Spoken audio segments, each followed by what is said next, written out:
오늘은 2024년 9월 23일 화요일이고 오늘 말씀은 욥기서 28장 말씀입니다. 그리고 말씀 제목은 지혜입니다.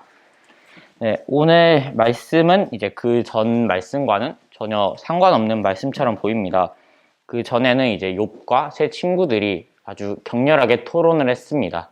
그 주제는 하나님께서 정말 의인에게는 복만, 악인에게는 벌만 주시나? 아니면은 그 살아가는 인생 과정 속엔 다를 수 있어도 결론적으로는 하나님께서 의인에게는 복을 주시고 또 악인에게는 벌을 내리시냐 등 여러 가지 많은 주제로 토론을 하다가 28장에서는 갑자기 은을 캐내는 광맥이 있고 이런 식으로 그 광석에 대한 말씀이 나옵니다.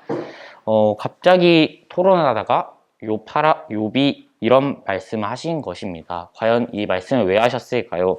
뒤에 말씀도 함께 살펴보겠습니다. 이 11절까지 말씀은 이제 광석을 캐는 거에 대한 말씀으로 이 광석을 캐긴 매우 어렵고 또 이제 엄청나게 많은 힘과 또 노력이 필요하다는 말씀입니다. 하지만 광석은 결국 그 많은 힘과 노력을 써서 캐낼 수 있다고 말씀을 하십니다. 그 다음에 이제 12절부터는 지혜에 대한 말씀이 나옵니다. 즉 11절까지는 이제 광석을 캐는데 얼마나 힘든지에 대한 말씀이고 그 다음 12절부터는 지혜에 대한 말씀으로 그 광석을 캐기도 이만큼 어렵지만 지혜는 그것보다 2배, 3배 비교할 수 정도로 훨씬 어렵다라는 것입니다. 그래서 이제 그 다음에는 여러 광석에 대해 16절부터는 그 여러 광석으로 과연 금을 살 수 있을까라는 질문이 나옵니다.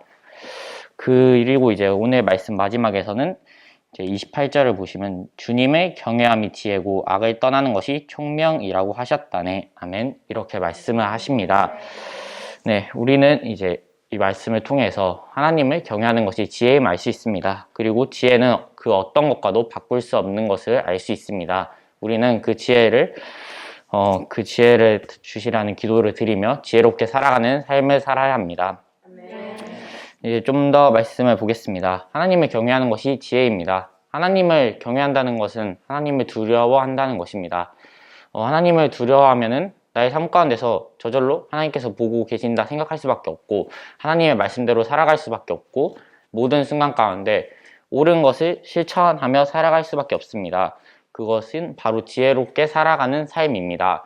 하나님을 두려워하기에 내가 하나님의 말씀을 기억하며 살고 그 삶을 살아내서 그 삶이 진정 지혜로운 삶이라고 말할 수 있습니다. 우리는 지혜로운 삶을 살아가야 합니다. 그런 삶을 살아서 우리는 지혜롭게 사는 모습을 보여야 되고 그래서 악을 떠나서 총명함으로 사는 사람이 되어야 합니다. 그런 삶을 살아서 우리는 하나님 보시기에 옳은 모습으로 사는 나 되시기를 예수님의 이름으로 축원합니다.